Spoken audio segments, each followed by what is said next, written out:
Oi, gente! 2019, ai, ano novo! Eu vou tentar fazer a minha vida nova, criatividade, pensamentos positivos, essas coisas que eu adoro e que eu gosto de compartilhar com vocês também, né? Seguinte, 2019 aqui na Rede com Sheila, começamos com entrevistas com políticos. Na Rede com Sheila também quer falar sobre política. E aí, em 2018, nós começamos a programar algumas entrevistas, bate-papos, conversas, tá? Sobre alguns partidos.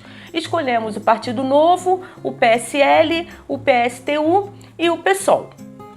Nessa edição de hoje aqui, no Na Rede com Sheila, você confere a nossa conversa com o pessoal, são deputados eleitos do Partido Novo, tá?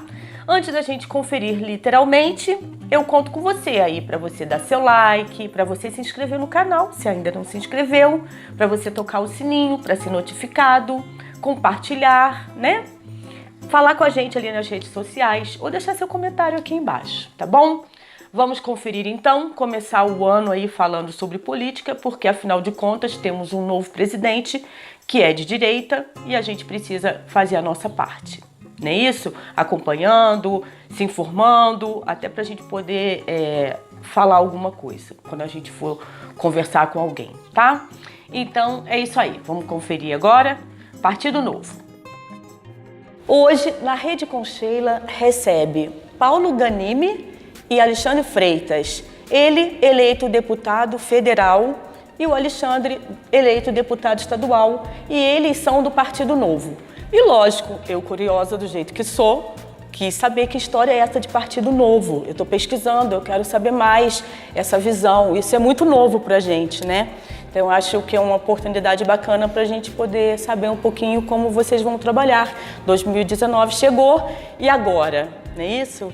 Fala um pouquinho, Paulo, qual a sua profissão? Você é economista? Eu fiz engenharia, economia, trabalhei minha vida toda na parte financeira e de projetos de empresas. Nunca tive nenhum envolvimento com a política, foi a primeira vez que eu me candidatei. Olha! Pelo Partido Novo, como você falou, é novo na política, é novo justamente quer trazer gente nova para a política, gente que não é da política, e com isso a gente resolveu se candidatar, né, tanto eu quanto o Alexandre e várias outras pessoas comuns que nunca tiveram nem família ou envolvimento com a política, porque a gente acha que a gente precisa da sociedade na política. E você é carioca? Sou carioca da Gema, morei a minha vida toda quase no Rio de Janeiro, saí só em 2012, quando eu fui para fora, trabalho, quando eu fiquei 5 anos fora, uma parte na França, uma parte nos Estados Unidos. E aí voltei ano passado, justamente para ser candidato. Certo. E os dois, né, são muito novinhos. Eu vou ter que perguntar a idade. Nem tanto, né? Eu tenho 35. E eu tenho 37. Nossa, a idade da minha filha. Olha só que espetáculo. Muito bacana. E você, Alexandre? É carioca? É de Brasília e está no Rio há muito tempo? Como é que é isso? Então, eu nasci em Brasília, mas com 3 meses a minha mãe voltou para o Rio de Janeiro, e então eu sou carioca desde então. Eu não me considero muito brasiliense, porque a minha vida inteira foi feita no Rio de Janeiro, principalmente na Tijuca. Já morei fora também, já fiz pós-graduação em Brasília, mas a minha vida toda foi construída no estado do Rio de Janeiro, na cidade do Rio de Janeiro. Você é advogado? Isso. E empreendedor, pelo que eu andei pesquisando. Isso, eu sou advogado de formação, já empreendi na cidade do Rio de Janeiro, inclusive essa foi uma das motivações que me trouxeram para a política.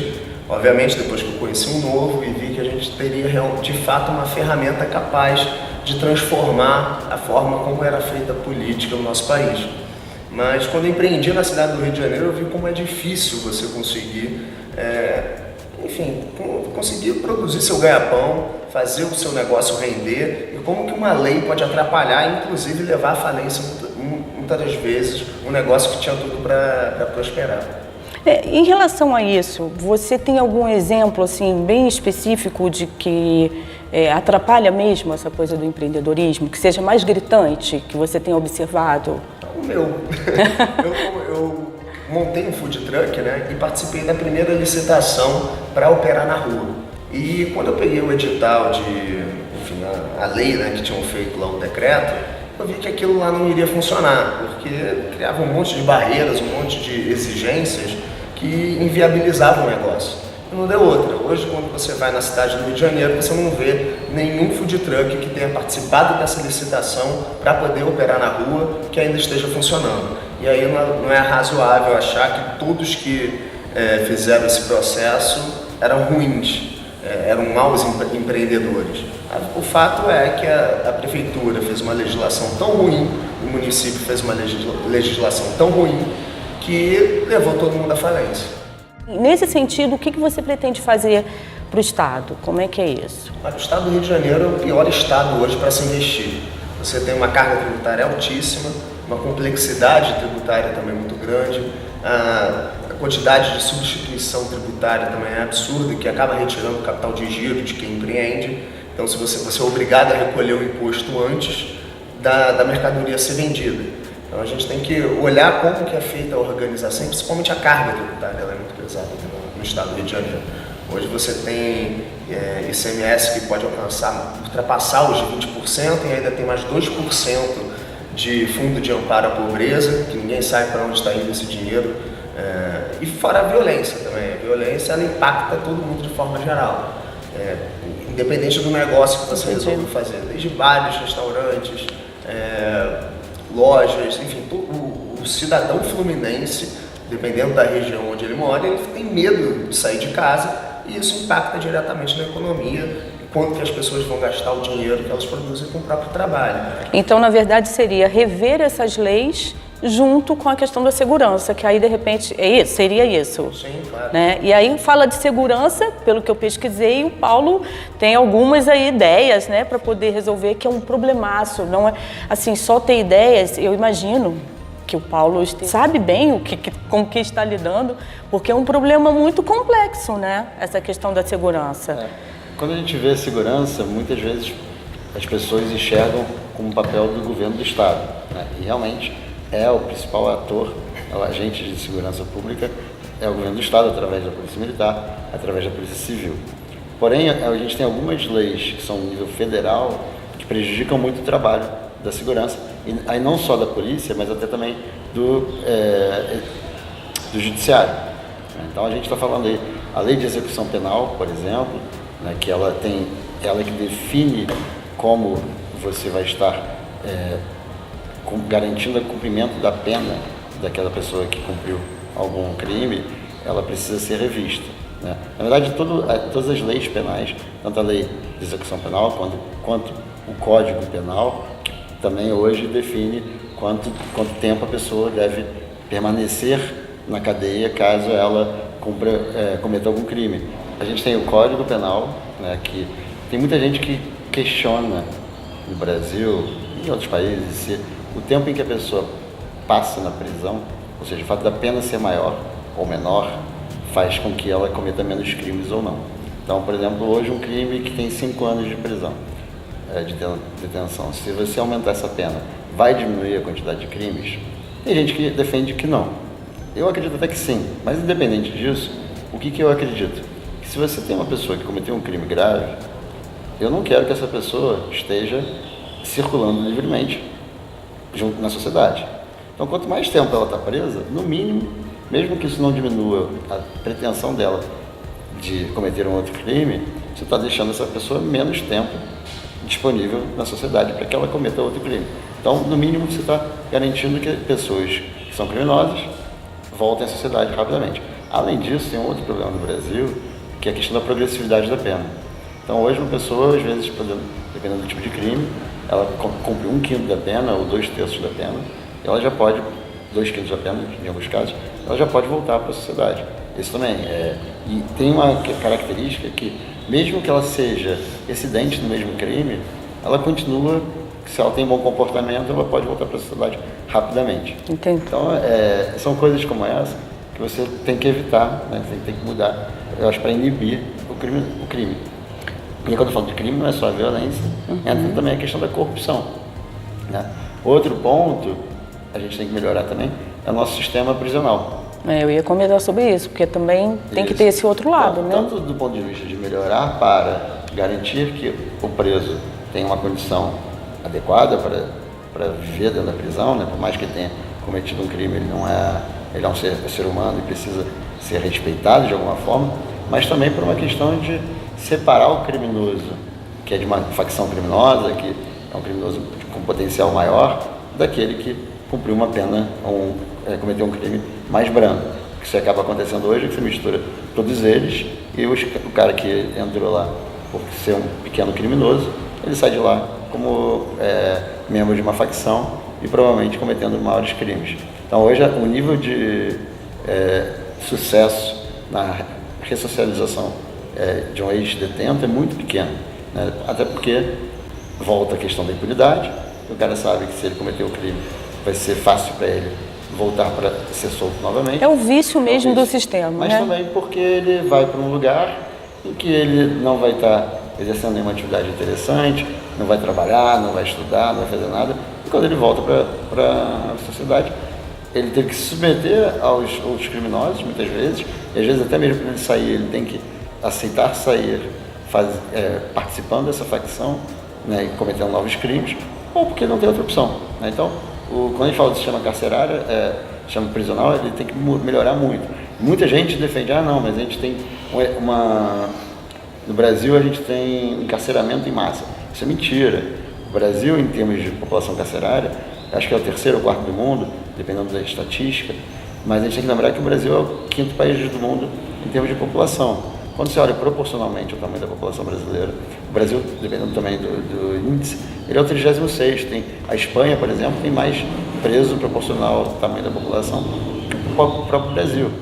Então, agora, Paulo, você acha que em 4 anos dá para fazer uma reforma bacana em relação a isso? Você tem esperança? Na verdade, uma reforma, ela não exige tanto tempo assim para ser aprovada. Né? O problema maior é você conseguir convencer todos os seus colegas que aquilo ali é a melhor reforma. O grande problema que falta no Brasil é vontade de política. Tendo vontade política, a gente consegue fazer muita coisa, porque a gente sabe qual é a solução da maioria dos problemas. Então, a gente está agora vai ter um mandato agora em 2019, em que a gente tem uma oportunidade muito grande. Primeiro, as pessoas que entraram sabem que a forma como a eleição se passou foi diferente.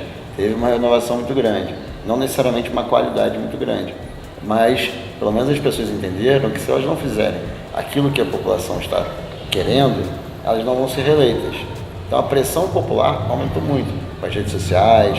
A gente viu que a televisão já não conta mais tanto na escolha dos eleitores. Então acho que a população votou tanto no presidente quanto no legislativo em pessoas que estavam, na sua grande maioria, comprometidas com a pauta da segurança. Governador aqui no Rio, presidente eleito, assim como também os deputados federais, em sua grande maioria, foram deputados que tinham como pauta a segurança. Então acho que a possibilidade da gente conseguir avançar com essas pautas é muito boa. Temos que conseguir que isso aconteça, né? Mas eu acredito que sim. Paulo, você então está assim, bem consciente dos desafios. E exatamente vocês que não concorreram a cargo político. Peraí, você já concorreu, é isso? A primeira vez foi em 2016. Tive 2.886 votos que me fizeram ser o suplente. Então, o atual vereador Leandro Lira, lá na cidade do Rio de Janeiro, e que é suplente do Paulo também, porque ele concorreu a essas eleições, foi o segundo mais votado do partido.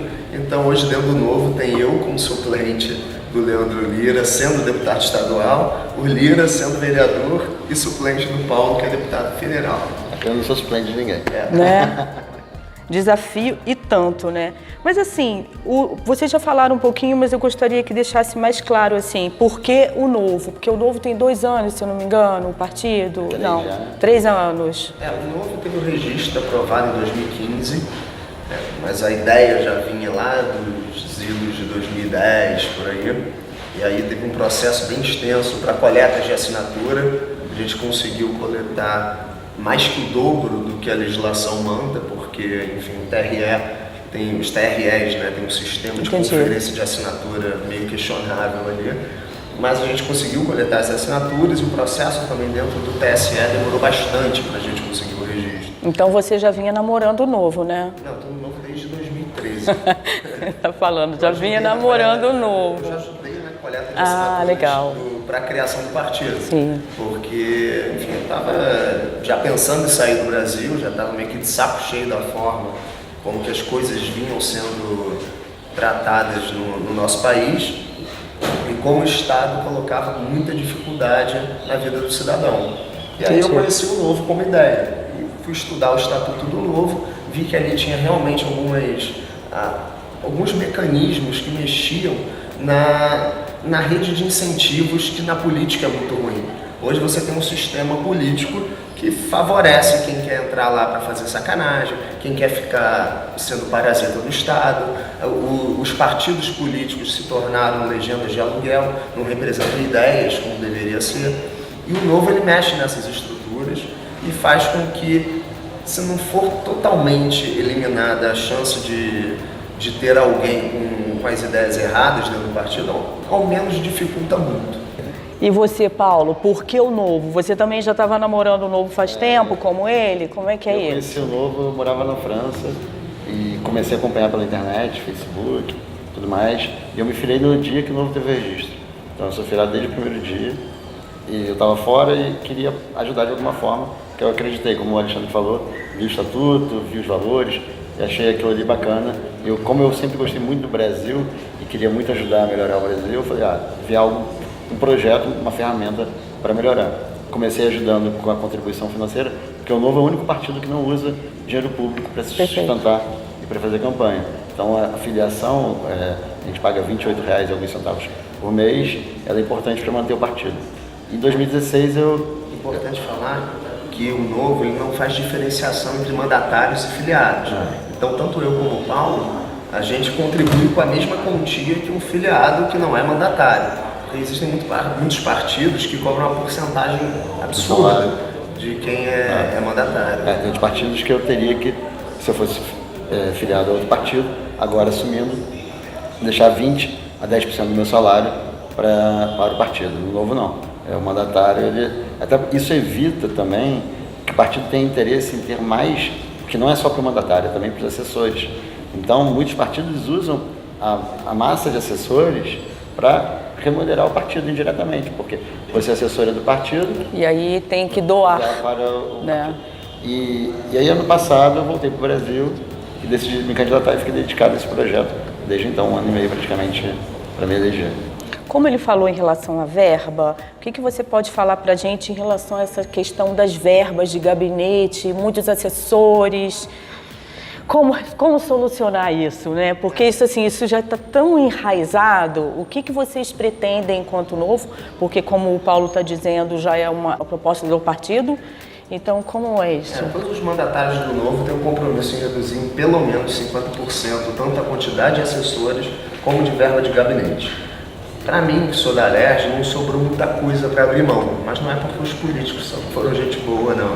É porque em 2015, o Estado enfrentando uma crise, eles tiveram que abrir mão de diversos privilégios, então enxugaram bastante o orçamento da Alerj e a quantidade de verbas que tem à disposição tanto do gabinete como do deputado. Então, não sobrou muita coisa. Tem a cota de combustível que...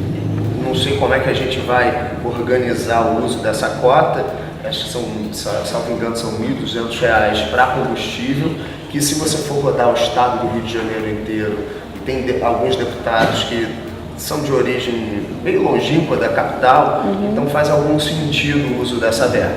O problema todo é que essa verba não tem controle algum.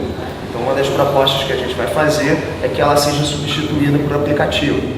Você pode usar um aplicativo que é notoriamente conhecido como Uber, 99 Táxi, abre-se uma licitação, uma empresa ganha essa licitação e passa a prestar o serviço de locomoção para todos os deputados e assessores que trabalham em campo, né? Existe uma questão lá que é meio controversa, que é o auxílio educação para filhos, mas o ponto maior é a quantidade de assessores. Isso aí é tudo verba pequena que não impacta tanto no orçamento da Alerj. O que impacta de fato é a quantidade absurda de assessores que existem lá e muitos cargos que são loteados. Você tem comissão lá que tem 10 assessores só em razão da comissão. Então existem muitos cargos escondidos e isso quem é político fisiológico fica batalhando por esse tipo de cargo, coisas que nós do Novo não temos o menor interesse, mas a quantidade absurda de cargos em comissão e de assessores fantasma que tem dentro da casa é que é o maior problema da Alerj, principalmente em razão do orçamento. Maior desafio para você, assim, em relação ao Estado? Como é que você vai chegar cheio de gás? Isso eu não tenho dúvida. Mas e aí? Como é que você vai encarar esse desafio? Qual é esse maior desafio? Bom, a meta do mandato é entregar um Rio de Janeiro melhor do que aquele que a gente pegou. Acredito que essa seja a meta de boa parte dos parlamentares que foram eleitos nesse ano e também do nosso governador eleito. O Rio de Janeiro hoje ele está quebrado, não é à toa que a gente está passando por uma recuperação fiscal e também a violência é absurda, não é à toa que a gente está saindo de uma intervenção federal. Então o maior desafio é melhorar a produtividade do Estado, tornar o Estado mais amigável para que as pessoas consigam gerar riqueza, gerar empregos e viver a sua vida com tranquilidade e combatendo a insegurança que ela é quase que generalizada. A gente teve um projeto muito maniqueísta que foi a UPP lá na capital e que acabou espalhando a insegurança por todo o estado do Rio de Janeiro. Você vai, por exemplo, para a Costa Verde, ali nos arredores de Angra, e a situação está absurdamente calamitosa por conta de violência, porque o crime organizado foi para lá. Então, o maior desafio é a questão da segurança e tornar o estado do Rio de Janeiro mais barato e mais previsível para se poder empreender. E aí a gente precisa utilizar uma lógica de mercado. A gente olha os nossos vizinhos dentro do Sudeste, Espírito Santo, Minas Gerais e São Paulo, todos são mais baratos e mais seguros. Então por que um empresário, um empreendedor, ele vai abrir um negócio dele no estado do Rio de Janeiro? Isso não existe... Esse incentivo não tem porquê. Não existe uma construção racional para o indivíduo chegar e falar, não, vou botar as minhas economias nesse estado, vou investir nesse estado. Não existe esse incentivo. Então é obrigação, e a obrigação é nossa enquanto políticos. Somos nós que temos que desenvolver um modelo de Estado melhor para que facilite a vida do cidadão.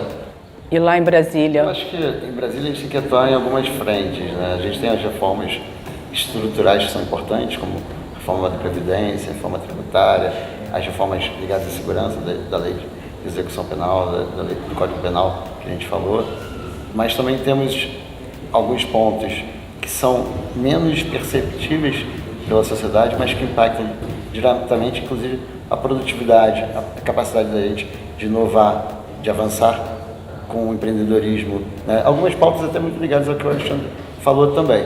E por último, eu acho que a gente tem que também garantir uma fiscalização importante. A gente está vendo aí a questão toda desde corrupção e a má gestão pública, que os nossos deputados e vereadores, eles são omissos nisso, na minha opinião. A gente precisa garantir que a gente esteja fiscalizando, no meu caso, tudo que é federal, no caso do Alexandre, tudo que é estadual, e que a máquina pública federal e estadual, de fato, preste um bom serviço para a sociedade, né? E é nosso papel fazer isso. A gente não pode deixar na mão do executivo e não estar fiscalizando, não estar observando. E a gente conta muito com a população. Eu não vou poder estar no Rio de Janeiro inteiro para garantir essa fiscalização. Então, a sociedade tem que nos ajudar, nos alertar. A gente vai ter alguns canais de comunicação com a sociedade, justamente para que a gente consiga receber tanto essa questão da fiscalização, denúncias, como também ideias e sugestões para o Rio e para o Brasil. E eu me comprometi durante a minha campanha e pretendo cumprir, além das pautas nacionais, estar olhando para o Rio de Janeiro. E para Nova Friburgo? Com certeza, para o estado todo do Rio de Janeiro. É porque eu estou em Nova Friburgo, eles estão lá no Rio de Janeiro, ele vai estar em Brasília, mas eu estou aqui. Isso é muito importante. Sim. Nós somos deputados federal e estadual do estado do Rio de Janeiro. Quando eu falo Rio de Janeiro, eu não estou falando da cidade do Rio de Janeiro, estou falando do estado do Rio de Janeiro, porque a gente foi eleito, eu tive voto em todas as cidades do Rio de Janeiro. Quantos votos? Eu não sei se a gente falou isso no comecinho. 53 mil votos. 53 mil, você? Eu tive 20.234. Eu tive votos em todas as cidades do Rio de Janeiro. Uau, hein? Ó, muita gente, eu não sou bacana. representante da cidade do Rio de Janeiro, sou representante do estado. E mesmo quem não votou em mim, eu trabalho para essa pessoa também. Isso aí. Então a gente não está trabalhando só para os, no caso, 53 mil eleitores, ou que eu inclua todos os eleitores do Novo, os 201 mil eleitores que votaram em um deputado federal do Novo aqui no estado do Rio de Janeiro, mas a gente está trabalhando para toda a população do Rio de Janeiro. Gente, ó, gratidão. Querem colocar mais alguma coisa? Eu acho que é reforçar essa questão. A gente está chegando lá agora, né, eu na Câmara, o Alexandre na LERJ, para trabalhar, para fazer algo diferente. A gente tem que aprender, a gente é novo na política, a gente nunca teve um papel legislativo, mas a gente quer muito aprender e quer muito trabalhar. A gente quer estar fazendo um trabalho bastante pragmático. Não é uma questão de estar discutindo ideologias, mas sim de estar entregando resultado para o Brasil e para o Rio de Janeiro, para que a gente consiga avançar. O Brasil está mal, o Rio de Janeiro está pior ainda, a gente tem que dar foco bastante nisso para que a gente consiga avançar em termos de educação, que é só assim que a gente consegue desenvolver o Brasil a longo prazo, em termos de segurança, para todo mundo ter liberdade para andar, com tranquilidade para viver, saber que nossos parentes vão voltar para casa com calma, e liberdade para trabalhar e para empreender. Eu acho que isso é fundamental, sem esquecer, claro, da saúde, que é questão de dignidade também, mas acho que se a gente falar, principalmente segurança, educação e desenvolvimento econômico, a gente consegue garantir, inclusive, recursos até para a saúde e até para tudo que a gente precisa de infraestrutura para o Brasil no longo prazo. Eu desejo... Dica. Falar só uma coisa que é importante agora, todo mundo chamar a responsabilidade para si. Durante muito tempo, nós, cidadãos, negligenciamos a forma como que a política vinha sendo feita no nosso país. E o resultado foi esse. Nós tivemos aí 14 anos de uma organização criminosa governando o país e chegou a hora da gente acordar e começar a participar mais. E tanto eu como o Paulo, e hoje mais de 30 mil filiados do Novo, enxergamos no Novo, nessa ideia, a ferramenta ideal para essa participação. Então eu gostaria de convidar todo mundo que está assistindo a entrar na página do Novo e gostando, ajudar na divulgação e se filiando, porque isso é super importante. O Novo ele só vai dar certo se a gente tiver muito mais gente fazendo parte dessa ideia. E não deixe de seguir a gente nas nossas redes sociais. Nas redes, claro. É isso aí. E obrigado, Sheila, por ter convidado a gente. É um prazer a gente ver aqui Friburgo algumas vezes ao longo da campanha. A gente vai voltar também durante o mandato. É uma cidade importante para o estado do Rio de Janeiro, até não só Friburgo, mas toda a região. A gente quer, para que o estado cresça, todo o estado tem que crescer, todas as cidades têm que crescer, e a gente quer muito que isso aconteça aqui em Friburgo também. Agradeço imensamente aí a presença de vocês e estaremos sempre agora linkados aí nas redes e quando eu sempre precisar tirar alguma dúvida e tal, eu vou falar aqui com o pessoal do Novo para a gente poder se reencontrar. Mas eu espero que vocês tenham um ótimo mandato, né? Acho que acreditar no Novo é importante, a gente tem que acreditar no que é bom e torcer para que dê certo. Acho que isso é o mais importante, tá bom? Muito obrigado. Obrigada. Eu não conhecia os deputados eleitos, foi bacana a conversa com eles. Eu acho que, antes de tudo, a gente precisa respeitar, né, a opinião alheia, os projetos dos outros, enfim. A minha palavra, assim, acho que do ano também vai ser essa coisa da opinião e do respeito. A gente precisa ter opinião e precisa respeitar. Pelo menos eu penso dessa maneira, tá? Então aí, quarta-feira que vem, às 18 horas, ou seja, às 6 da tarde, estarei de novo com vocês aqui, entrevistando, batendo papo, conversando, enfim, com outro ou outros políticos. Mês de janeiro, então, a gente fala sobre política e cada um fazendo a sua parte. A minha é de informar. Então a gente segue aí, segue o fluxo, segue a vida e vamos em frente que 2019 começou e promete. Um beijo. Primeiro beijo de 2019. Tchau, tchau.